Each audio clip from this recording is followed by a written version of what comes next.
Welcome back everyone, Laure here, and Misfits just scored their first win of the split, and I feel like we got to see more from you guys this week, so what was different? I mean, I think after a 2 week, like, you obviously get a bit shaken in your head, you know, you need to perform the next week, else it's just, like, if you lose 3 games in a row, it's gonna hit even harder, you know, so realize that we have to really make a change and even, like, work harder and smarter, you know.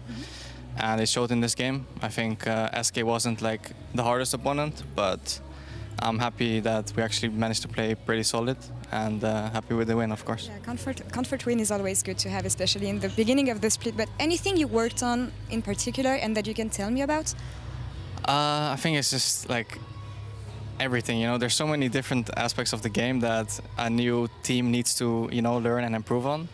And since we have a lot of rookies, it's a lot of fun, and everyone is like working really hard to get the wins on the board, you know. So I'm really happy, and yeah, it's just all the small things, you know. They just have to be on a baseline, and then we can make them better and better. Yeah, I was about to say, you are among rookies here, and you had an amazing game. So tell me about your role, considering on one side you have to, I mean, handle communication, help them, but also carry in the mid lane. How does it go? Yeah, I mean, it's hard, you know. I like the responsibility, you know. I feel like I have all those things that I can do for the team, and I have to do for the team, because if I don't, then it will show, you know. And that's, I think, is gonna be the difference maker for our team if I'm able to do those things on a high level, lead, you know, carry, as you said. We're gonna do great things, and this is why I'm working every day to, you know, get this going.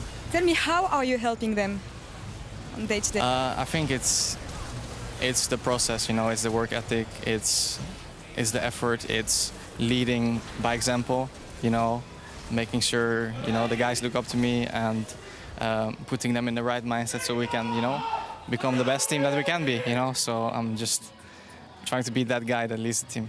And I'm glad they have a good player to look up to. Thank you very much, Febiven. Congrats on the first win. Now back to you guys.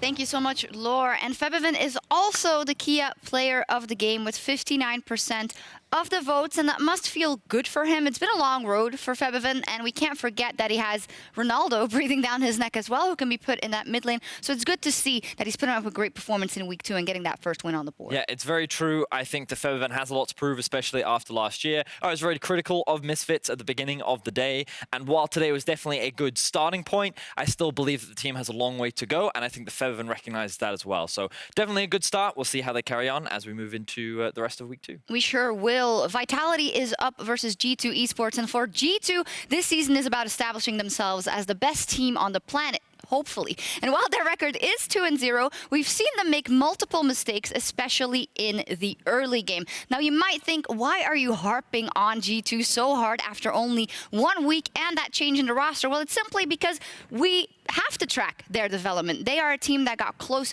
to that world championship, but it wasn't good enough. So we want to track their development early on and see how they improve. I think it's also important to just be critical of our best teams, because the reality is G2 is not flawless. And one of the things that we're going to talk a little bit about today is how they get given information, but then they don't use it very effectively. So in this clip, that's exactly what we're going to be focusing on, the information that they have and then what they do with it. So as we roll this play out, what I want to draw your attention to is where they have that information available to them. The thing that you'll notice is that they did see Elise in the bottom side of the map, as my replay has decided to change.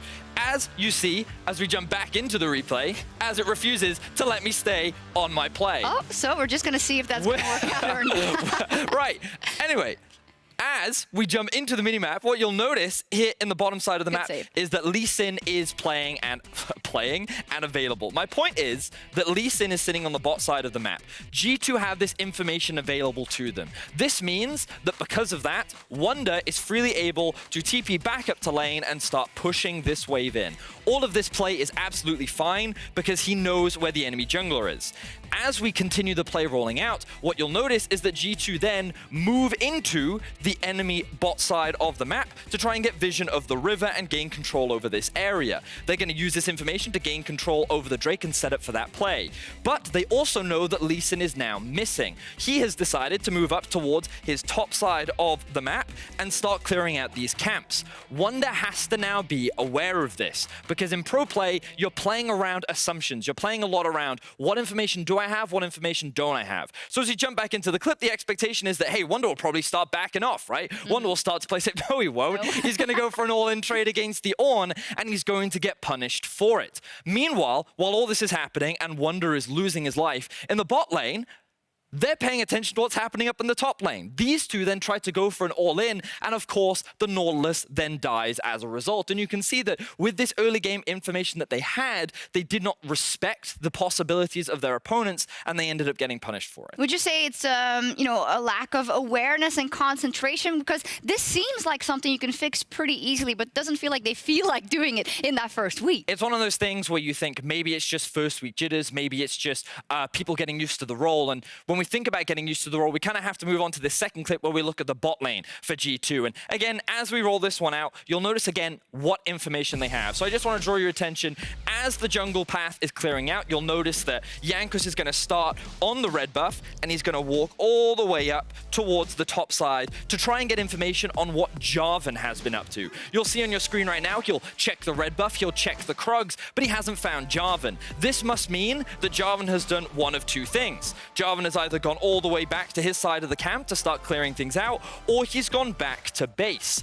With Jankos moving into the enemy jungle, he'll realize that, hey, the Gromp is up. That must mean that Jarvan isn't there. So again, G2 is in a situation where, hey, we have to figure out where Jarvan could be, and we have to respect it. Do the bot lane of G2 do that?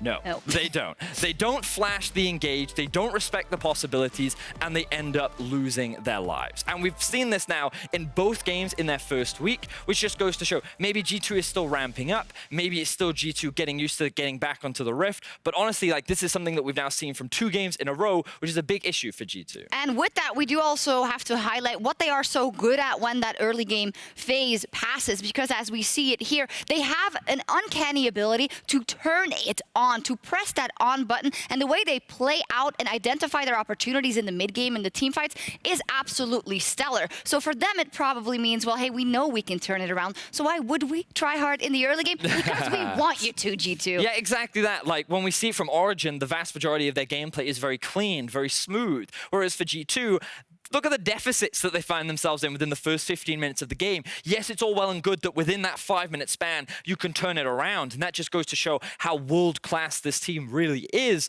But other teams will find ways of punishing you. And with teams like Rogue, Fnatic, and Origin all breathing down the neck, all wanting to take what G2 has had for the last year, they have to clean up that early game. Otherwise, it will come to bite them in the backside. It's given me something to look out for in this next game, and we'll see indeed if G2 can shake up the early game as they take on a Vitality, still looking for their first win. Thank you very much, Sjokz. I'm still Medic. This is still Froskurinn, and we're here for Vitality versus G2. Yeah. Swear, you say something. Oh, okay. Yeah, and I'm super excited. I have to throw down the gauntlet because if you guys have been paying attention on Twitter, Wunder threw down the gauntlet earlier. He did. He said, ban Sona, otherwise I'm playing it top.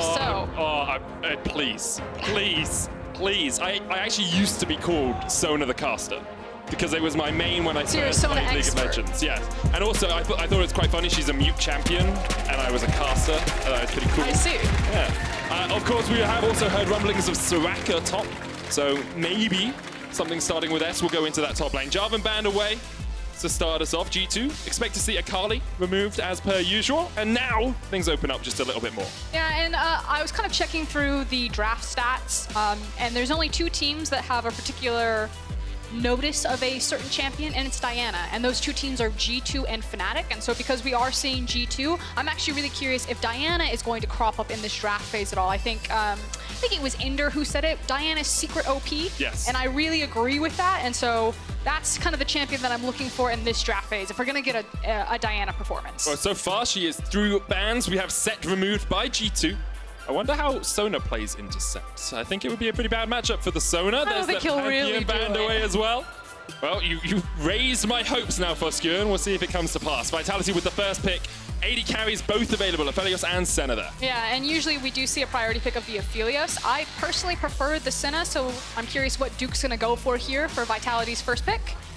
Yes, Duke. Gonna be the Senna. He agrees with you. A bit more utility in the 80 carry role. Not quite as much damage, but scales very well. Don't do it to us, Wunder. Don't hover and raise my hopes like this. Jankos just looked very, very nonplussed about the whole possibility. Won't do it. You don't do it now if you're gonna do it. There's no way you do it right now. It's Elise. Jankos, the First Blood King, will be back on his most well-known champion, apart from the Sejuani and Braum, obviously. But you would actually assume here that G2 would want to pick up Aphelios as the as the other ADC or big ADC that was left open. So no surprise to see a jungle ADC rotation. Everything seems to go according to plan just yet. This should be jungle and support. That's the expectation. Supports into the Aphelios. You want things that can dive onto him. The Rakan, the Gragas, of course, two very strong champions at getting that Aphelios out of position. Do want to bring attention to the fact that it's still Saken in the mid lane. We're not seeing Mikyx yet in the LEC.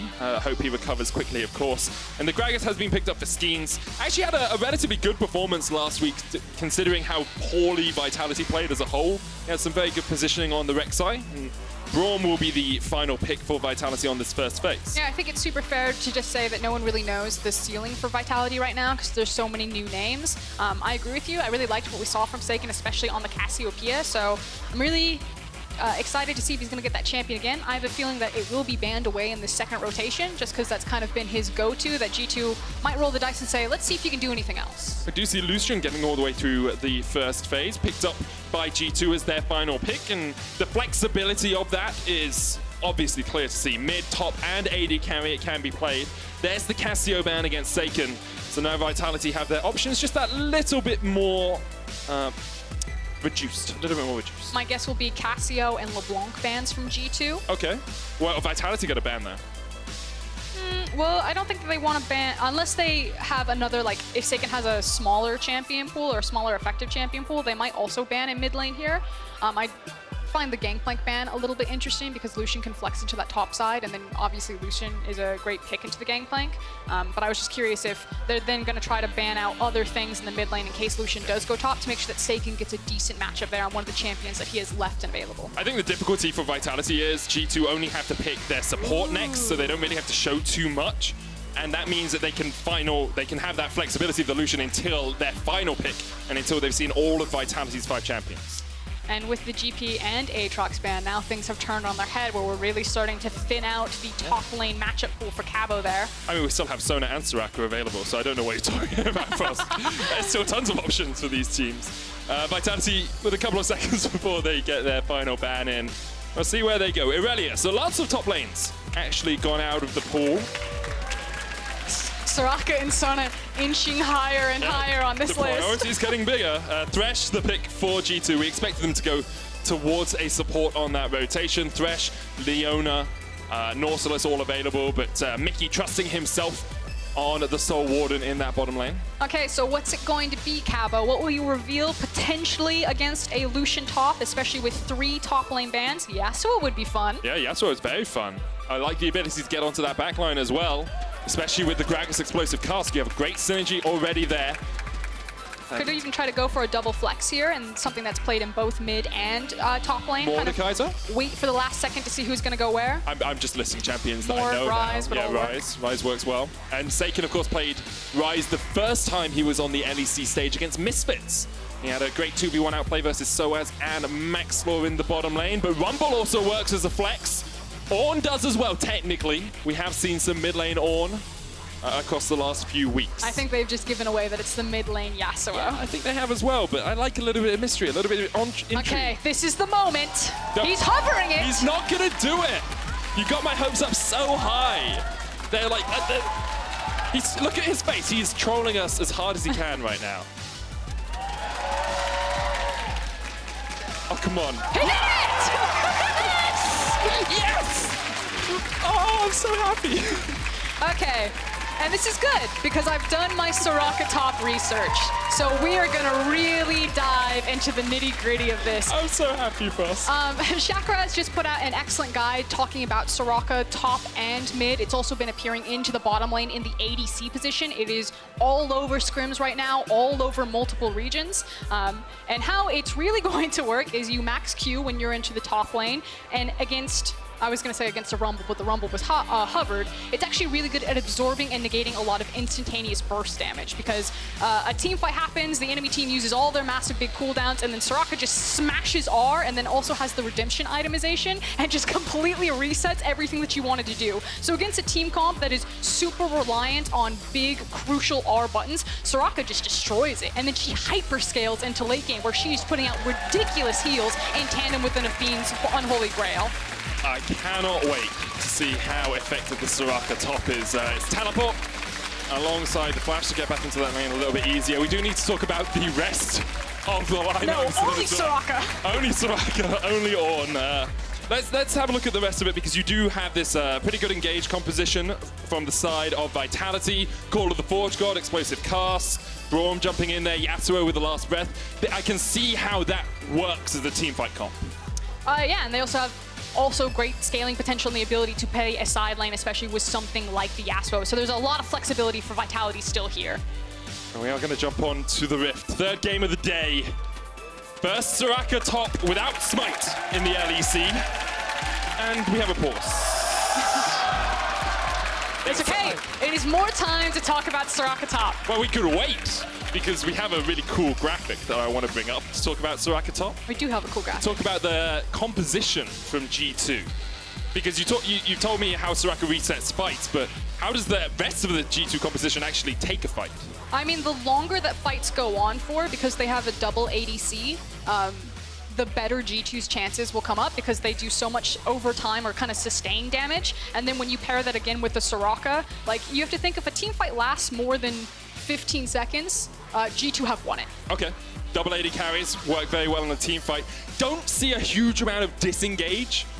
Like, Lucian and Aphelios, relatively low mobility. Of course, Lucian has the dash to get away, but alongside that, Elise can't really disengage too well for you. Thresh can put up a box, but you have a lot of ability to jump on the enemy AD carries here from Vitality. So maybe a couple of Grievous Wounds early, maybe a couple of Executioner's Callings early. It's going to be quite difficult for G2 to last through a fight. Yeah, you're definitely going to have to consider what you're going to do around the heals. And again, Vitality's composition still has so much versatility and flexibility into it. They can play a side lane. They also have great scaling options. They have great 5v5 and a lot of CC. I do think that G2's composition is harder to execute, but that's kind of been the MO for G2. Yep. They pick ridiculously complicated comps to execute on, and then because they're G2, they just win anyway. Well, we are on to Summoner's Rift. I had a quick look at top lane itemization. Cabochard going for the refillable potion, and then we'll probably get a Doran's shield in lane, of course, because you can just build in the lane. See a lot of Ornn's doing this. He hasn't made a mistake. You just need a little bit of gold before you can get that Doran's shield. And it's Doran's ring and 2 pots on Soraka, and I don't really know if that's, I assume that's the conventional build. I assume that's what you'd go. Now, here's the thing about Soraka top, is that she's being run with 2 different summoner spells. It's either the barrier or it's the teleport. Okay.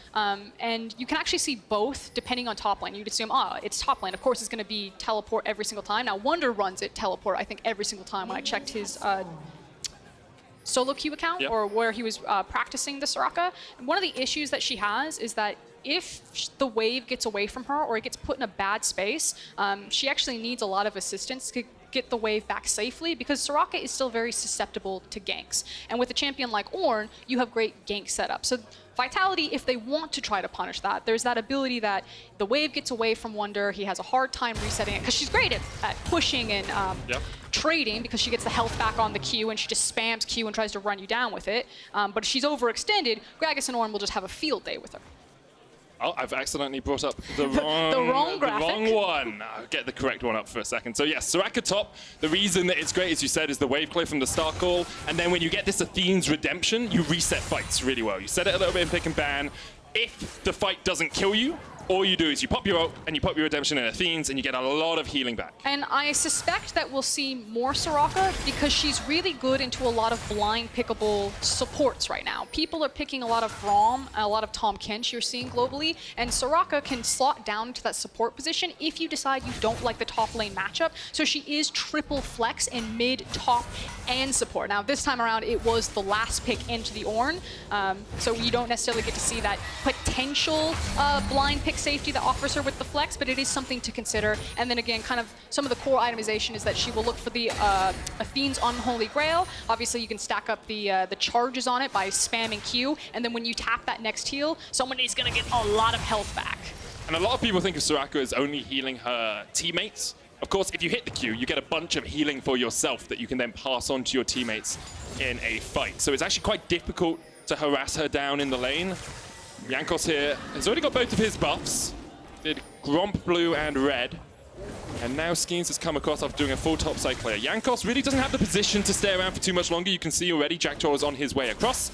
He'll just take away the Scryer's bloom, but we'll have to retreat out of the jungle. But it does mean that with so much information about Skeanz being on the bottom side, that Wunder super safe to really build up a slow push here and have a big crash onto Cabochard's tower. And you can see that he's already really starting to chunk him out. Now, reminder that the Star Call will crash down faster the closer that Soraka is. So Wunder's doing a good job kind of like sniping out Cabochard with a lot of these Qs, but if someone does manage to rush forward, get on top of Soraka, she actually is pretty tanky or harder to kill because the Star Call will start just like zipping down from the ground, like meteors raining hell upon you, and she's getting so much health back. It's just so difficult to play into her as well, especially if you're looking for like a telegraphed engage, because she puts down that Equinox, you're silenced, you can't go any further forward because you just get stunned and you have to try and retreat out of it. So Cabochard's not going to have the most fun here in the top lane. Volatile Spiderling, we'll see Saken. He's just stopping the back. Wunder, unfortunately the wave is actually getting frozen, or not frozen, but is spending a lot more time on Cabochard's side. So now that Skeanz has reset and is playing top side, it's going to force Jankos and Perkz to also play top side to protect Wunder here. So Jankos doing a good job invading, finding this Gragas, and trying to create space for his Soraka to get a better wave placement. Well, do you want to dive a little bit deeper on how those wave mechanics work? Because as you might have seen a couple of minutes ago, we actually are going to talk quite a bit about wave management this game. We've mentioned freezing, we've mentioned crashing, but exactly what our top lane is looking to do for us. So, and it's not just top laners, it's kind of everyone, and we wanted to make it really simple and put waves into 3 primary buckets, which is freezing, crashing, and pushing or priority, and kind of why you would do that. So this is a slow push into a crash. So he is crashing 2 waves that have been stacked together, and this can be useful because you can either get a cheater recall, like if Wunder wanted to, he could back and then walk back into lane, not expend a teleport, or you can really hard punish, either through a dive or continuous poke. Because you've crashed 2 big waves, Cabochard has to stay, he has to approach the minion wave, and you can see that Wunder just gets to sit there and chunk him out with those Qs, and then probably push the wave back in and force a TP out of Cabochard, whereas Wunder, again, is still going to have time to possibly walk back to the lane. See Cabochard there having to teleport back in. It means there will be a summoner spell advantage for Wunder, as you say. He won't have to burn his TP to get back here. We have looked a lot at the top lane. Let's have a quick look across the scoreboard to see if anything else interesting is happening. And there is. Perkz has doubled the CS of Saken early on in this game. Of course, it's quite hard as Yasuo to beat a ranged matchup early on. And there has been a little bit of jungle pressure from Jankos as well. So that's a sizable lead early in the game. So what Perkz did right there is dragging the minion wave aggro and then walking to the brush, not only placing the ward, but again, getting the wave to stack up right in front of his tower. Depending on how he thins this, if he hits the cannon creep, now that it's hit the tower, it will potentially bounce back. He can try to keep it frozen here because he's just come off of a back and force Saken to overextend. You can see Skeanz trying to get in here just to protect his mid laner, but that ward that Perkz placed is going to spot them out. Jankos misses the cocoon. Saken is able to walk to safety. But it's just constant harass, constant poke from Perkz. The culling coming out even. Saken ignited, has to flash away. And that's where you're starting to see the massive CS gaps, 28 to 53 between this Yasuo and Lucian. It's because Perkz is continuously doing maneuvers like that. Getting the wave frozen in front of his tower, Saken has to walk up, overextend, and get smashed. First blood to the first blood king. Jankos sinks in the fangs. Mikyx was there to lend a bit of a helping hand. Didn't actually do too much. Perkz got an assist on it though, so he'll be pretty happy with that. And so far, G2 are just muscling their way through this lane phase. It's actually just disgusting. They've already got a 1,000 gold lead. You have a very big CS lead for Perkz in the mid lane, and now you know Saken has no flash. You can just rinse and repeat. They're looking for a fight up towards the top lane as Cabochard maybe caught out. He's going to use the steering charge to get away. Jankos still on the chase, not going to do too much as they just push out the wave. Caps got ignited here. There's a lot of damage coming down. Comp! Dawning Shadow was flashed away there by Caps. Meanwhile, in the top lane, Call of the Forge God on Wunder, but do they know that Jankos has stayed around? Wunder ignited, Skeanz coming in, Wunder's down. Jankos trying to get something out of this, but this might be 2 quick kills to Vitality. Smite from Skeanz. Going for the dive underneath the tower. Great repel by Jankos, and Cabo will not tank that any longer. so good job for Vitality to punish Soraka there. They CC locked her, I believe. She didn't even get a chance to A, flash or use the last wish to try to get a bunch of that health back. But on the back end, Jankos played it very well to escape with his life. So making sure that it wasn't 2 kills that went in Vitality's back pocket. Jankos is back though. Wunder teleported back into the lane. Cabo, of course, no flash on him. You see Wunder just trying to keep this wave in a favorable position, knowing that Cabochard doesn't have the flash. Taking another look at what happened there. Let's see how long she's CC'd for. So she's up in the air. Stunned. He just held on to it for a long time. He did have an opportunity to flash away, but got outplayed. Maybe thinking that Jankos could react, and if you flash, maybe they back away, so...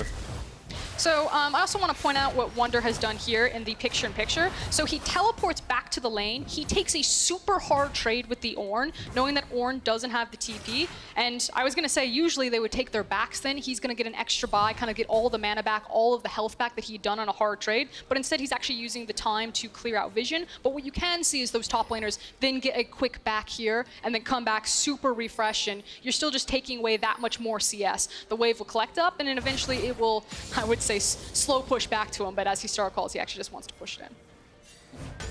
Trying to get that wave underneath the tower as often as possible. Mikyx once again with the roam here. Saken and Jactroll are having a little buddy-buddy system, but the flake comes out. Saken gets the double knockup, dodges the hook. I'm going to say dodges. Mikyx missed it, but we'll give him that one. Then they're going to jump in onto Perkz, but Saken, that was way too greedy, way too much.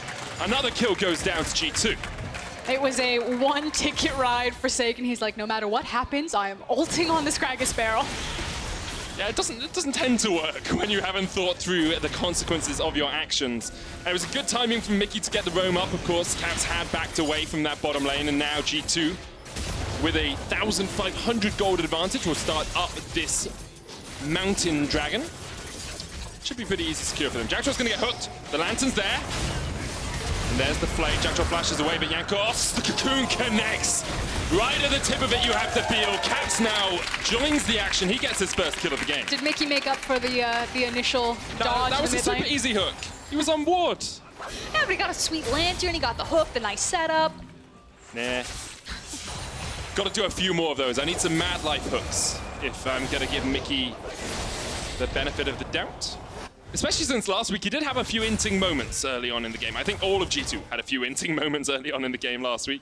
I think they were average 1.7 thousand gold behind at the 15-minute mark. I mean, we heard it from Vedius. G2 had a bit of a messy early game last week, but much cleaner this time around. Yeah, it's been a lot better for them.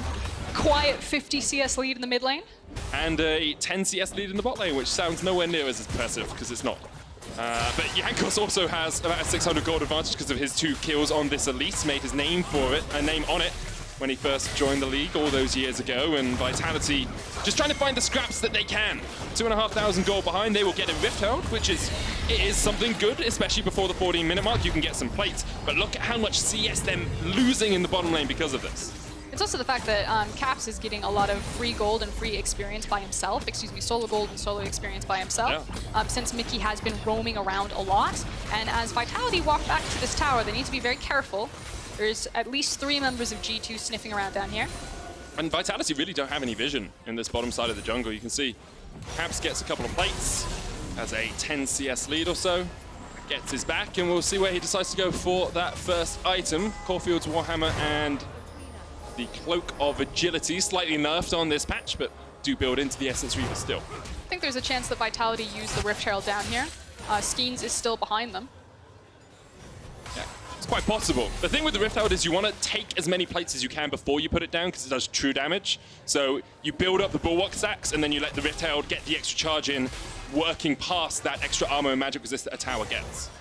And it looks like they weren't here for the Herald, but just for the priority over the bottom side river, as now Skeanz and Jactroll have cleared all of this vision out, although there's still 2 deep wards behind them from G2. Well, we'll see what G2 decide to do. They do have teleport on Wunder, but that's on cooldown right now. A good ward there for Mikyx will spot out Skeanz, and I believe we'll see Saken when he comes around the corner here. Yeah, now they know he's here. There's the Rift Herald. G2 shouldn't defend this. It's very greedy to defend. But they have 4 members running down here, so here comes Perkz and Jankos. But that tower's almost gone. Mikyx's looking for Mikyx stepping forward. a flash. He's looking for something. Comp gets the Glacial Augment slow. G2 have been able to keep the tower alive. Oh, Graviton's gonna get the root, and here comes the engage. Jactroll puts up the Unbreakable, and some damage comes down. There's a Dawning Shadow. Jankos almost dead. Piercing Darkness will just about keep Jactroll alive. Perkz up towards the top side. He's just 1v1ing Saken. Forsaken by his team, forsaken by nature. They can dive. Mikyx flashes forward. Skeanz with the stopwatch almost gets the play, but Perkz is just diving it. The wish comes out, and that's more than enough. That's one more. Perkz has got the double. Skeanz gets the teleport from his teammates trying to defend. Cabochard's going to call to the Forge God. Lands on Caps. Looking for the stun, but Caps gets the lantern away. Saken flashing forward. Jankos still alive, and another goes down. Now it's all Skeanz underneath the tower. Mikyx takes it up, and Perkz flashes for his second double of the fight. And I think that might be all she wrote. Only 13 minutes in the game, but you are witnessing what G2 do best, and it is style and flex on their opponents with perfect execution. Incredible stuff there by G2. The tower aggro, the kiting in and out, get the first tower of the game, and with it, a 6,000 gold lead. And meanwhile, of course, we didn't get to talk about this with Soraka. Like Gangplank doesn't have to teleport to participate in fights because she has the global wish. We said that they could dive knowing that Soraka had the ultimate available. Cabo decides to commit to his team, and now he's going to lose very hard. So what was a fairly close 10 CS difference between Ornn and Soraka has now opened back up as Wunder got to participate, pick up all of those assists, and stayed fat and happy on the top side of the map. We'll have another look at that fight, because it drew on for a long time. Really cool setup from Caps to use the ultimate to, get the purple locked down. And then it looks like for a second that Jactroll's going to go down. He does manage to bounce back to safety, but the difference between Saken and Perkz, 2 levels, I believe it was right there. Just finds the 1v1. Good stopwatch from Skeanz to dodge out from the Death Stance, but there's the wish from Soraka, giving G2 the all go-ahead to look for the dive. Really nice outplay from Caps on the stopwatch himself. That's, again, all she wrote. That poor tower is still alive. A stiff breeze will take it down. G2 coming out swinging in this game, and Perkz is 5-0-2. Yeah, he's in a pretty good position. I mean, let's give credit to Caps as well. He's got a whole kill and an assist. And the Essence Reaver complete. I do want to have a look at how much gold Perkz is ahead of Saken right now, because that's got to be a pretty sizable sum. He's got a 600 gold bounty on himself. Well, Saken has some shoes. Yes. And 4 daggers. So how much gold do you think that's worth? I mean, basically, he's running around with, like, some Pumas and a Swiss Army knife. That's really, like a corkscrew. A Swiss Army knife can do a lot of things, Fosk, okay? He's got nail clippers, got all of those different a corkscrew, attachments. a bottle opener. That's what Aphelios is. Aphelios is the Swiss Army knife of AD carries, because you can do anything. A little bit of everything. Perkz, 7,500 gold. That's a 3K difference between the mid laners. That's a pretty sizable stun, and we talked about how teamfights only go well for G2 because of their double AD carries. Vitality trying to trade here onto Caps, but Wunder comes in, heals him up, and that crescendum damage. When you team it up with the moonshot from the Calibrum, very difficult to deal with. Do you want to do the Aphelios Twister? Let's play the game. We're going to play Aphelios Twister, guys. Here we are. So we talked about this last time. We had a graphic made. We like to identify Aphelios by colors, and we like to play Twister with him. So again, green for range, red for lifesteal, purple for CC, blue for AoE, and white for dueling. And Perkz is, he's got the white gun out right now. And Lucian for owning. Yes, Lucian for owning. You only have to feel sorry for Saken here.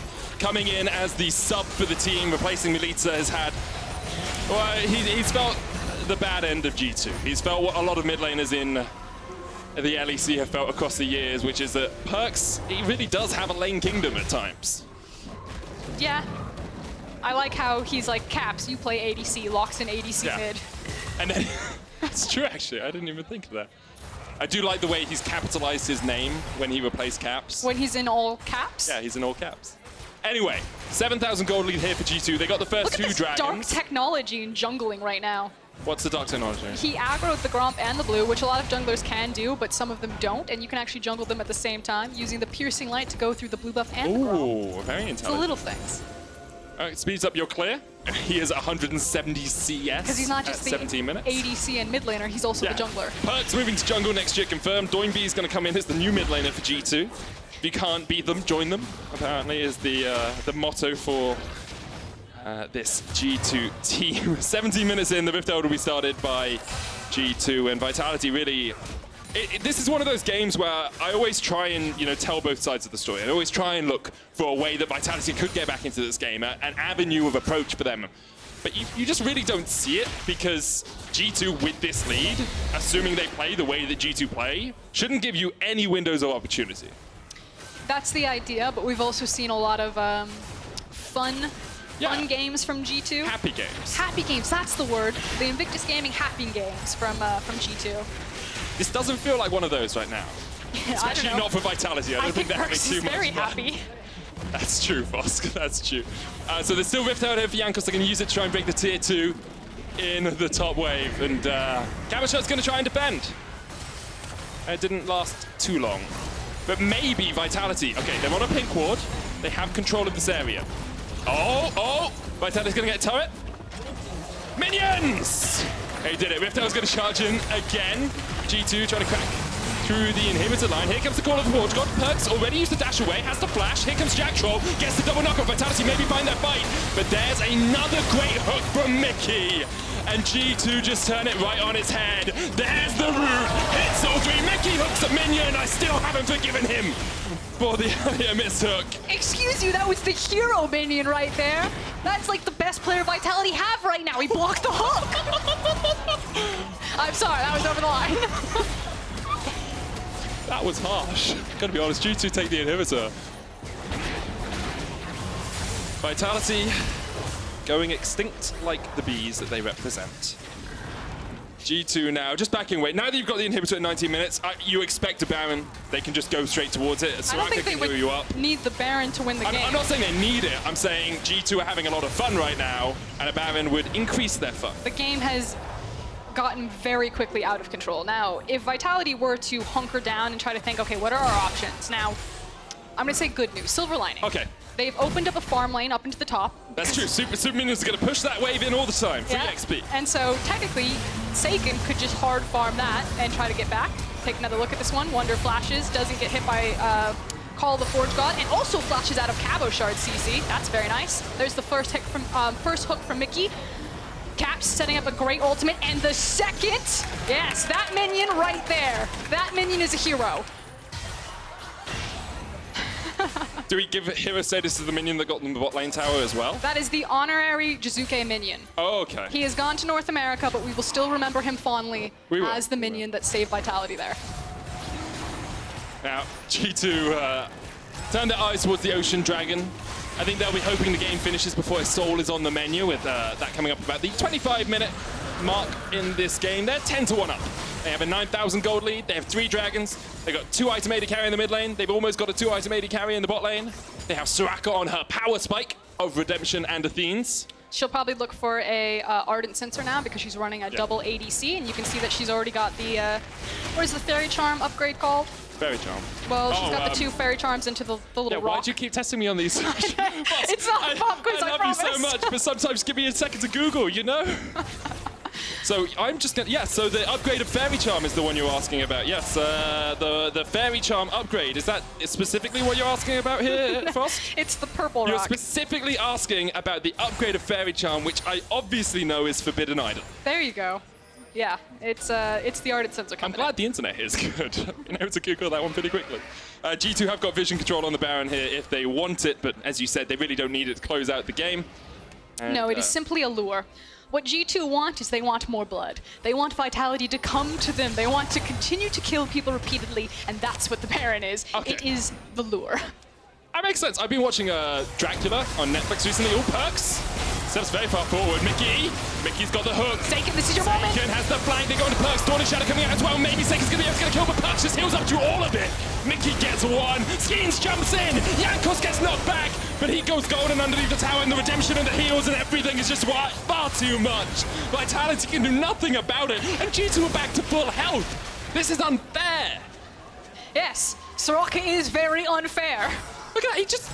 Caps goes from 1 HP to all of his HP in like half a second. It's the Jugger Perkz comp. As a medic, I think I should be happy about this, but I don't enjoy watching it. I don't know, it's super fun. Look at how confident Perkz is to step forward. That's true. It's like the old, the Juggermore comps of old, as you say. Cabochard hooked up, pops the exhaust.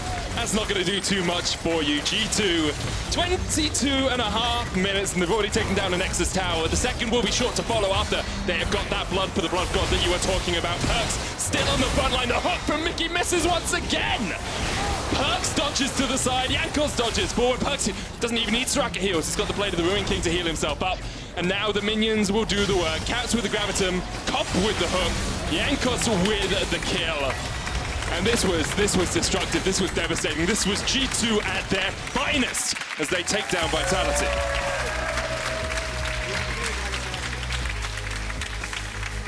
And man of its word, it wasn't Sona, but we did get the Soraka top. Thank you, Wunder. Yes, but I think it's less surprising than the last time he played Soraka top and won. I believe he is the only player in the LEC with a winning record on Soraka top. He also has the most experience on it. 2 whole games. 2 whole games. The dark technology needed to take them perhaps to more than a 0-3 in the World Finals. Of course, commiserations to Vitality. Was not an easy game to play, but whenever you play against G2, I think you have to count it as a learning experience. Yeah, it's the measuring stick. You know, you're just going to see how tall you stand on that day. And while we did talk a lot about the Soraka top, as Wunder and Cabo share nice little friendly greeting there, Perkz was really the quiet standout that game. 50 CS lead, unkillable. I think he finished the game like 7-0-2. Hard flexing on people. Back in the mid lane. Key player of the game vote is available on Twitter. It's at LEC. Wunder, Jankos, and Perkz are options. And well played, well played. I'm sure Perkz believes that he deserves the key player of the game. I think it's the easy one to give it to. Yes, but is easy always right, Frost? Yes. Okay, apparently easy's always right. I would give it to Perkz. Jankos did nothing. He only got first blood. Managed to stop Saken's back, which led to Perkz getting a kill. Who cares about junglers? It's 2020. We don't care. Wait for a week until we get 10-3 on. All that extra XP. That was a dirty game to watch. That was, yeah. I'll be honest. Gonna go home and have a shower after that one. It was just a little bit too gruesome for me. Too gruesome for me. I'll be honest. It's a lot of stuff going on. It's this point where I'd usually say, there's some positives for Vitality, and that's the fact the game ended quickly. Could have been drawn out by G2 for a while longer. I think it's one of those things. You go up against G2, you probably assume that you're going to take the loss, but it's about how much do you take away from the game, what do you learn, and how high do you measure up. What do you learn from that game, though? So say you were Vitality's coach. Would you be saying, we learned we have to ban Soraka top? Because that feels like a very weird thing to learn. No, okay. I don't think that's a takeaway. I don't know what it is. There was a lot. Okay. I can see that. I think we have an interview awaiting with Jankos in just a moment. Oh, Laure's already standing by. Let's hand it over to Laure and Jankos. Thank you, guys. G2 is still winning, but I see some improvements in the early game. Do you agree? Well, I think that overall our team is less rusty right now, and that's why the game went smoothly. Okay, well, I gotta say something. Looking with it, I feel like Vitality's composition was better than yours. So did you have a backup plan if things went wrong? I think we knew that we probably are a better team, and we had 3 winning lanes with a winning jungle. So if we cannot execute the comp in a way where we snowball early game, then we would be the worst team. So it doesn't really matter that even though their team fights could look like a bit scary at some point, we just didn't allow them to be in that state. And I think Perkz performed very well in this game because Yasuo couldn't play the game. So it was the solo queue Yasuo. I was hearing from the casters that Perkz should get the player of the game here. Do you agree? Well, if we could go over the voice comms, I was actually 1v9, absolutely. And he was just pressing right click on Lucian, but he had the kills and almost the pentakill, so I allow him to get it. You allow him. Oh, so you are the master puppets behind the G2 players, right? I mean, I think if we have a good early game or like a good early game champion, then the game goes really smoothly. it's not as easy against like FPX, for example, but it's not as hard against Vitality. But my thirst for blood is not satisfied yet, and I really want to ruin Origins Day tomorrow. Okay, well, tell me, Puppet Master, I want to show you a replay here about the Herald play that you guys initiated on bot lane and that you transformed into a dive. Tell me about the communication there and how you made it happen. So the communication is pretty simple. We said that they can get a tower here, which they didn't. And then Luca, Perkz realized that, you know, Yasuo is running it down. So he just kind of went hard on them. And we are just trying to 3v2 them as well at the same time. And, you know, both sides are winning. Yasuo is trying to join the fight because, you know, probably Vitality is panicking and being like, please help us, please help us. He didn't know what to do here. Yeah, and Yasuo just died. And then we were like, okay, we can probably dive this. We still have Soraka going. And, you know, we just went for the play. Lucian is really playing very well mechanically, and then we have all the stopwatches we need, and even though they TP, it doesn't really matter. And then for some reason, Ornn goes in 2v4, which doesn't make any sense, but at that point, I think they knew the game is, you know, hard. So in this situation, it's very hard to communicate that you should give up. And even if they wouldn't go in here, I think we would still dive them. So I just feel like they made a mistake of overstaying on the bot side when Yasuo and Gragas were already rotating to mid lane, which is good for them because they rotate us too, so, you know, Lucian cannot go on them alone. And then they still stayed, like the Braum and the Senna stayed in our engage lane, and we just like all flashed in. So I just feel like they were like low-key. A bit desperate for them, maybe? I mean, I'm not sure if desperate, just they didn't know when the play is done, and they just overstayed. Well, that turned out great for you guys, even if it was brutal to watch. But I want to talk about another subject here, because I saw you were complaining, I mean, all of the junglers have been complaining a lot about the XP changes lately and the fact that basically, because Xerxes last week was saying that junglers are dogs right now, and I saw that we're going to have an XP buff in the weeks to come, and Riot listened to you guys. So do you feel that these changes with the XP is going to be enough for you guys to be relevant again?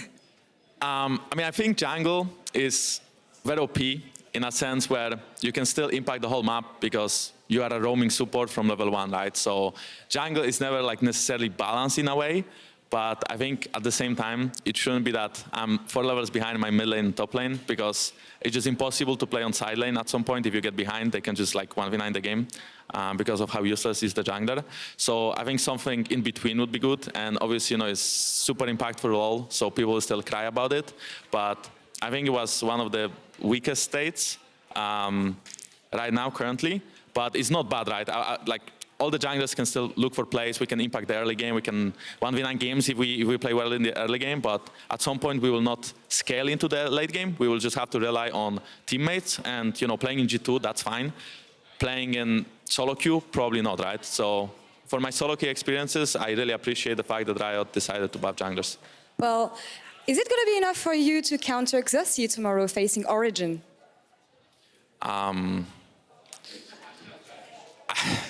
Quick take about the matchup. I don't really care about Origin. They're nothing special. Like I don't understand where the hype came from. Even like on the hype video, they said that the best 2 teams in Europe. Like, I really don't understand, and I think we are the clear favorites. And I know that Upset and Nukeduck didn't die yet, but they will sure die a lot tomorrow. So it's going to be a fun game. That's harsh, but I mean, you guys have been the best team in Europe for so long now. I think it's a bit fair. Thank you very much, Jankos, for the interview. Thank you. We're going to take a break now, and coming back, Mad Lions will take on XL. Stay tuned, guys.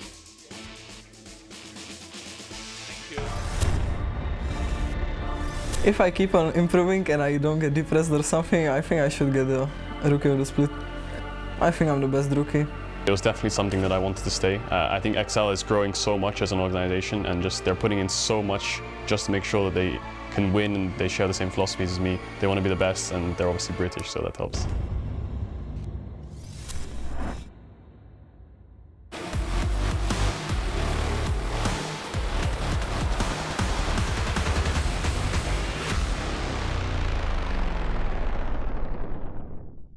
I want the LEC back so I can stand in the chat. I want the LEC back in my life. Rap battles, very, very feeling alright. I want the LEC back tonight.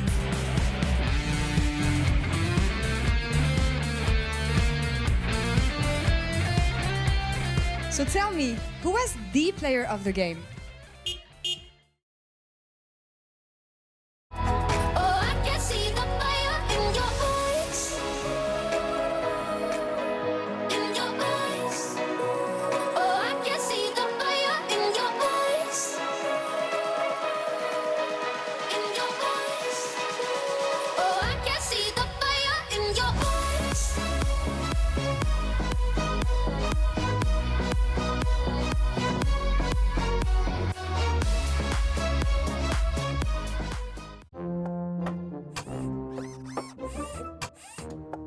You don't have a chance against me.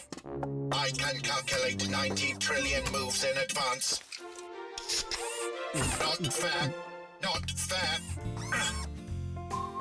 Red Bull gives you wings.